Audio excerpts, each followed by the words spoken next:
Assalamualaikum warahmatullahi wabarakatuh. Perkenalkan, nama saya Ahmad Syahbudin dari Prodi S1 Sistem Informasi, jurusan Teknik Informatika Universitas Negeri Surabaya. NIM saya 20512140008. Di sini saya akan menjelaskan terkait model infrastruktur jaringan. Pengertiannya, jaringan komputer ini merupakan dua atau lebih komputer yang terhubung satu sama lain dan digunakan untuk berbagai data. Nah, jaringan komputer ini juga merupakan himpunan interkoneksi sejumlah komputer yang otonom atau mandiri. Nah, dua belah komputer yang masing-masing memiliki sebuah kartu jaringan kemudian dihubungkan melalui kabel maupun kabel sebagai medium transmisi data, dan terdapat perangkat lunak sistem operasi jaringan yang akan membentuk sebuah jaringan komputer yang sederhana. Infrastruktur jaringan sendiri merupakan sebuah kumpulan sistem komputer yang saling berhubungan, dihubungkan oleh berbagai macam bagian dari sebuah arsitektur telekomunikasi. Nah, secara khusus, infrastruktur jaringan komputer ini mengacu pada organisasi dan berbagai bagian konfigurasi, mulai dari jaringan komputer individu sampai pada router, kabel, wireless access point, switch, backbone network, protocol and network access control, dan security. Nah, di sini terdapat klasifikasi jaringan komputer berdasarkan distribusi sumber informasi atau data. Terdapat jaringan terpusat dan juga jaringan terdistribusi. Nah, jaringan terpusat ini merupakan jaringan yang terdiri dari komputer klien dan komputer server, di mana komputer klien ini bertugas sebagai perantara dalam mengakses sumber informasi atau data yang berasal dari komputer server. Sedangkan satunya yaitu jaringan terdistribusi atau hasil gabungan dari beberapa jaringan terpusat, sehingga memungkinkan beberapa komputer server dan klien dapat saling terhubung dan membentuk suatu sistem jaringan. Kemudian terdapat kekurangan dan kelebihannya masing-masing. Untuk kelebihan dari jaringan terpusat yaitu sistem keamanan lebih terjamin, standarisasi mudah diterapkan dan juga sebagai sarana aplikasi multi user. Kemudian kelemahan atau kekurangan dari jaringan terpusat yaitu bila komputer pusat mengalami kerusakan atau terdapat gangguan, maka seluruh sistem akan terganggu atau tidak dapat berfungsi. Adapun kelebihan jaringan terdistribusi yaitu dapat mengatasi masalah beban kerja komputer pusat. Kerusakan pada salah satu komputer lokal hanya berakibat kecil terhadap keseluruhan sistem, dan kelemahannya yaitu dibutuhkan biaya yang cukup besar dan proses data agak lambat. Nah, ini dia berdasarkan geografis atau area jangkauannya ya. Yang pertama terdapat PAN atau Personal Area Network. Nah, jaringan komputer dalam jarak sangat dekat yaitu kurang lebih 1-10 meter saja. Contohnya adalah Bluetooth. Nah, itu adalah contoh dari PAN ya. Sedangkan LAN, yang kedua adalah LAN atau Local Area Network, yaitu jaringan komputer yang hanya mencakup wilayah lokal saja dengan jangkauan kurang lebih 10-1000 meter. Misalnya dalam ruangan suatu instansi. Nah, contohnya adalah lab komputer. Yang ketiga terdapat MAN atau Metropolitan Area Network, yaitu jaringan ini memiliki cakupan yang lebih luas, yaitu kurang lebih 10.000 sampai 100.000 meter. Nah, dengan jangkauan yang seperti itu, jaringan ini dapat menghubungkan antar kota ya. Contohnya nih, jaringan pada perkantoran atau pemerintahan. Yang keempat ada WAN atau Wide Area Network. Jaringan ini memiliki cakupan sangat luas, yaitu kurang lebih 100.000 sampai 1 juta meter.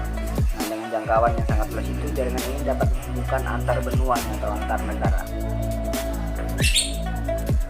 Selanjutnya berdasarkan media penghantarnya.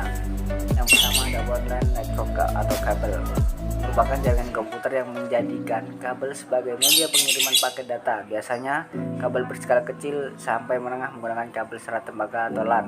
Nah, adapun untuk skala besar, jenis kabel yang sering digunakan adalah fiber optik atau serat. Yang kedua ada wireless network atau kabel ya, yaitu jaringan yang menggunakan gelombang radio atau cahaya atau infrared laser, dan frekuensi yang banyak digunakan saat ini adalah 2,4 GHz dan 5,8 GHz. Dan terdapat klasifikasi berdasarkan pola pengoperasiannya. Yang pertama ada P2P atau peer to peer. Peer to peer ini menjadikan dua PC atau semua PC yang saling terhubung menjadi klien sekaligus menjadi server. Yang kedua ada client server. yaitu jaringan komputer yang menjadikan satu komputer atau lebih menjadi sebuah server utama untuk melayani komputer lain atau lain. Nah, klasifikasi berdasarkan topologi jaringan. Apa sih topologi itu? Topologi ini merupakan tata letak bagaimana jaringan berkomunikasi dengan perangkat yang berbeda ya. Ini contohnya di sebelah kiri nih. Nah, yang pertama terdapat topologi bus nih. Topologi bus ini merupakan sebuah model jaringan yang menghubungkan dua atau lebih komputer secara serial menggunakan kabel utama sebagai pusat lalu lintas data. Nah, kelebihannya ada biaya instalasi yang bisa dibilang sangat murah. Kemudian penambahan klien atau workstation-nya baru dapat dilakukan dengan mudah. Dan kemudian topologi yang sangat sederhana dan mudah diaplikasikan. Nah, selain kelebihan ada juga kekurangan dari topologi bus, yaitu yang pertama jika salah satu kabel pada topologi jaringan bus ini putus atau bermasalah, hal tersebut dapat mengganggu komputer workstation atau klien lain. Yang kedua, proses sending atau mengirim dan menerima kurang efisien, menerima data ya. Nah, biasanya sering terjadi tabrakan data pada topologi ini. Kemudian topologi yang sangat jadul dan sulit dikembangkan. Ini selanjutnya ada topologi ring. Topologi ring ini merupakan topologi jaringan yang digunakan untuk menghubungkan sebuah komputer dengan komputer lainnya dalam sebuah rangkaian yang berbentuk melingkar seperti cincin ya. Kelebihannya yaitu memiliki performa yang baik, mudah diimplementasikan, konfigurasi ulang dan instalasi perangkat baru bisa cukup mudah, dan juga biaya instalasi cukup murah pastinya. Nah, kekurangan topologi ring yang pertama, kinerja komunikasi dalam topologi ini dinilai dari jumlah atau banyaknya titik atau node. Yang kedua, troubleshooting bisa dibilang cukup rumit ya. Dan yang ketiga ini jika salah satu koneksi putus maka koneksi yang lain juga ikut putus. Yang terakhir, pada topologi ini biasanya terjadi tabrakan data. Yang ketiga ada topologi star. Nah, seperti namanya, susunan pada topologi star ini sama seperti bintang ya, lambang bintang yang biasa kita buat. Topologi ini memiliki node atau inti atau tengah yang disambungkan ke node lainnya. Jadi node inti atau node yang di tengah disambungkan ke node-node yang lainnya. Nah, kelebihannya yaitu yang pertama, apabila salah satu komputer mengalami masalah, jaringan pada topologi ini tetap berjalan dan tidak mempengaruhi komputer yang lain. Yang kedua, bersifat fleksibel ya. Ketiga, kemudahan deteksi masalah, cukup mudah jika terjadi kerusakan pada jaringan. Adapun kekurangan dari topologi star yang pertama, jika switch atau hub yang berfungsi sebagai titik pusat mengalami masalah, seluruh komputer yang terhubung pada topologi ini akan mengalami masalah ya pastinya, karena pusat ya. Jika pusat mengalami masalah maka yang lain juga ikut masalah.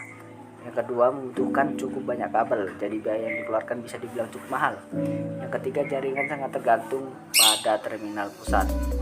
Nah, ada lagi topologi mesh nih. Nah, untuk kelebihannya yaitu jalur pengiriman data yang digunakan sangat banyak. Jika tidak perlu khawatir ya akan adanya tabrakan data.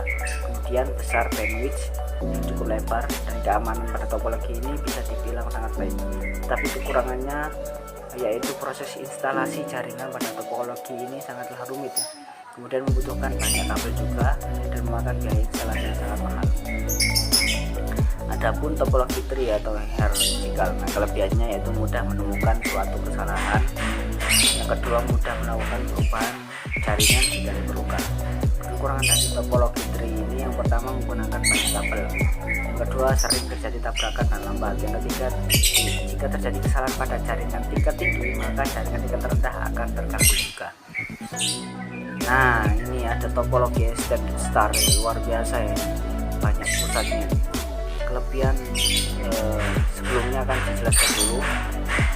Topologi ini merupakan perkembangan lanjutan dari topologi star sebelumnya nih, di mana karakteristiknya tidak jauh berbeda dengan topologi star. Nah, kelebihannya yaitu jika satu kabel subnode terputus maka subnode yang lainnya tidak terganggu. Tetapi apabila sentral node terputus maka semua node di setiap subnode akan terputus ya. Kemudian kekurangan topologi extended star ini yang pertama, lalu lintas data yang padat dapat menyebabkan jaringan bekerja lebih lambat. Yang kedua, membutuhkan lebih banyak repeater ya pastinya jika ingin menambah jaringan baru dengan jangkauan yang lebih luas.